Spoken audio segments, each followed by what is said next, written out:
What up, YouTube? You already know Big Lou tapping back in with what it do with Big Lou NFZR2, baby. First time you, first time you come into the channel, be highly appreciated if you sub, like, and share the channel here. What it do with Big Lou with your family, friends, peoples, folks, gente, buddies, pals, amigos, and how us Puerto Ricanos, Boricuas say, our friends, our panas, right? Just came out the barber shop, got me my fresh fade. I was about a week late. Tomorrow would have been a week late. 2 weeks this time. I didn't get a haircut. Last time it was like 3 weeks, 4 weeks. I didn't get a haircut. I've been bull jiving on my haircuts. So tomorrow I'm after taking one of my daughters to school, or both daughters to school, I got an appointment to take Daisy back to the vet and get the stitches removed from her ears. I was gonna try to do it myself, but I can't see where the stitches is to pull it out, to cut it and pull it out, because she had got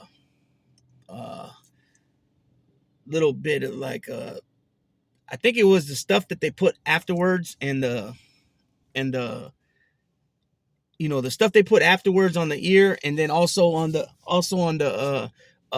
when the two dogs were wrestling, it kind of I think it got infected, to be honest. So I've been giving the antibiotics, and it's going away. But what the one delicate part on the bottom, which he told me that they have a lot of issues with the bottom stitch. So I just rather take it back to the professional and have him do it instead of me trying to do it. You know what I mean? So that's what's going to happen there. So so I got an appointment tomorrow, and it's pretty far. It's a nice little drive, so I'm gonna take care of that tomorrow. But anyways, this video right here is about I dropped a video earlier on Kyrie Irving going to Dallas. There's mixed things on that situation there, as far as, do they believe he will help out Dallas and Luka and be that second piece, that Luka needs some help, on the offensive end sometimes. And I got a lot of mixed reactions. Well, I didn't get a lot of mixed reactions. I got a couple different reactions on videos in the comment section, but from what I've been seeing on like other platforms when it comes to that, I think the KD deal was a better situation, as far as him helping out the team, because he knows how to be a team player. He can be a team player. He was in Golden State with two other guys that were scorers, and they all were still able to do their thing. The only thing that matters when it comes to KD and Phoenix is that Booker and Chris Paul got to stay healthy, because we know Chris Paul every year is hurt, and KD gets hurt every year too, and he misses some games. But Chris Paul is more injury prone. I don't know if it's got to do because of he's smaller and he plays real physical or what, but he gets injured a lot every year. And now Booker seems to be getting his little share of injuries. If these guys can stay healthy, though, Phoenix has a big shot at winning the chip. And if Kyrie can fit and play with Luka like he played with LeBron, they can be in a great position. Remember, they went to the Western Conference Finals last year. Dallas did. The year before that, Phoenix went to the finals. Okay, so these guys, they can do their thing, no doubt. But this video, as you guys seen from the thumbnail, is about King James, right? LBJ, LeBron James, the chosen one, has surpassed Lou Alcindor, formerly known as Lou Alcindor, now known as Kareem Abdul-Jabbar, the master of the skyhook, the 7'2" center of the Milwaukee Bucks, and then later the Lakers. All-time scoring list, right? Which stood for almost 40 years, from 1984. So 39 years and some change. Kareem retired in 89. But his last 3 or 4 seasons at least, he was only averaging like between 10 and 15 points a game. He played exactly 20 years. The difference between him and LeBron, as most of you people know, and if you don't know, I'll let you know now, he came straight out of high school. 18-year-old, straight into the NBA. Okay, then they changed the rules where you had to play at least 1 year in college before you're allowed to enter the NBA draft. Hence, Kevin Durant going to the University of Texas for 1 year, right? I believe it was University of Texas. It ain't Texas Tech. Texas State. He went to the Longhorns, so I believe that's Texas, yeah. So he played one season there, and then he went on to the NBA. Came out in 2007 draft at 19 years old. So LeBron had a 3 year, because Kareem came out in his junior year. He played 3 seasons at UCLA, and I know for sure they won 2 titles, college titles, but I believe they won all 3 that he was there in UCLA. And then he was, they both were big time phenoms coming out of the into the draft. Both of them, they were both, big names, huge, the biggest name in the draft. Obviously, they both went number 1, right? So Kareem developed the skyhook. In my personal opinion, I believe that skyhook is the most dominant offensive move in the history of the NBA. Okay, you got that, the skyhook. You got the finger roll by George Gervin. You got Michael Jordan's turnaround jumper. I believe that became a dynamic weapon. You got Magic Johnson's baby skyhook, right? You got Steph Curry's 3-pointer now as an offensive weapon.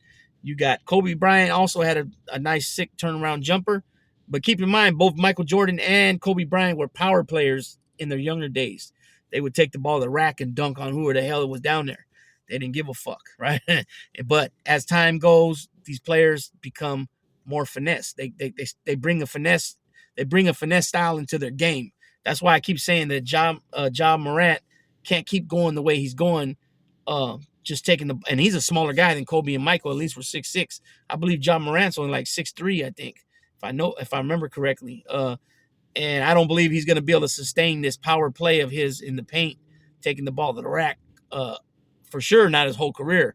Now, that's not to hate on the guy. I'm just saying that's just, look at all the players that get hurt, that get injured. You know what I'm saying? The proof's in the pudding, right?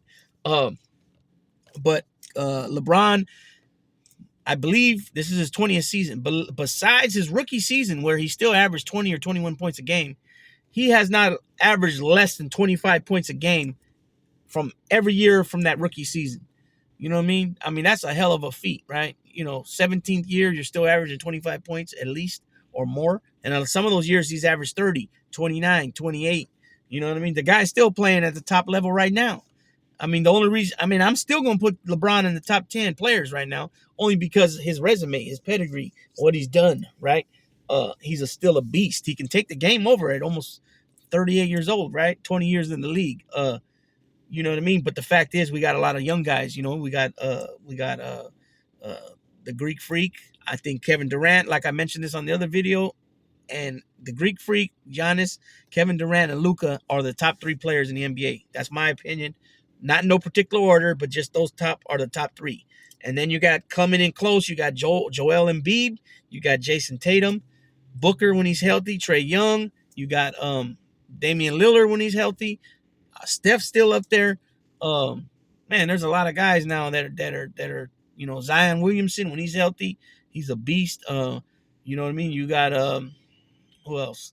There's a few other guys that I'm they're slipping my mind right now, but Kyrie Irving's still a bad motherfucker, but he's got to be more focused on playing basketball and leave the bullshit alone on the court. The controversy is not really so much him doing things, like as far as acts. It's just him speaking on things for the most part, from what I remember and what I know. You know what I mean? So, excuse me. So he passed Kareem's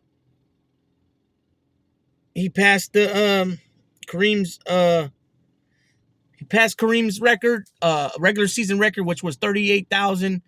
I think it was 38,337 points, I believe it was. And now he went over that. Plus, that was a couple days ago. And he already passed his playoff points, which was 2 years ago. And I believe that he's going to play I believe LeBron James is going to play another 3 or 4 years for sure. And just imagine how many more points he's going to score at this rate if he continues to average, say, 25 points a game, even 20 points a game. I mean, he's going to be, if he plays another 3 seasons with 20, just say 1,500 points a season, that's another 4,500 points he's going to have, right? 4,500 points plus another probably about another 1,000 this year. So that's 5,500 points. He'll be well over 40,000. You know what I'm saying? And I mean, I don't like his personality, the way he acts when they lose and the way he acts when he wants fouls called. But you can't deny the dude's greatness. You can't deny the fact that he's a badass motherfucker on the court. You can't deny that at his age and this long in the league, how he still plays at a top at an A1 level, top notch level. You know what I'm saying? He's a beast, man. 6'9", 6'8", 250, 260 pounds. I honestly believe he's one of the strongest guys in the NBA, no doubt, hands down. Even compared to centers, I believe he's strong. He's just as strong as, if not stronger. You see when he gets away with traveling and lowering his shoulder, but you see when he lowers his shoulder and he knocks into somebody, how far back they go, no matter who it is. So LeBron is definitely a beast. Which most people know. And I don't put him at number one, the GOAT. I put Kareem at the GOAT, and I put Michael Jordan at two. A lot of people say I'm nuts. Michael Jordan's one, and then of course these new age youngsters, more of this age, they'll say LeBron's number one because they haven't seen Kareem play. I got to see Kareem play and Michael play. You know what I'm saying? Besides watching clips of him, I got to actually see him play. You know what I'm saying? So I'm obviously going to have a different perspective. Just like you ask somebody that's seen Randy Moss play, and they'll ask, well, who's a better receiver, Randy Moss or Jerry Rice? A lot of the young guys will say Randy Moss, but the older people and the OGs will say Jerry Rice. So it's just one of those things, man. It's different eras, so we won't know. They never will play with each other because it's different eras. But I'm gonna say this: hats off to LeBron James. Hats off to the James family for having his back. His mama, allowing him to play basketball as a kid and getting through the school he went to, and then signing into the NBA, playing for his home team, Cleveland. I'm not even going to speak on about him leaving and none of that old stuff. This is a positive video about LeBron James kicking ass. And shouts out to LeBron. He did his thing, and there ain't nowhere else go but up with the record numbers. He's going to continue to add on. You know what I'm saying? So with that being said, Big Lou's tapping on out. But what to do with Big Lou?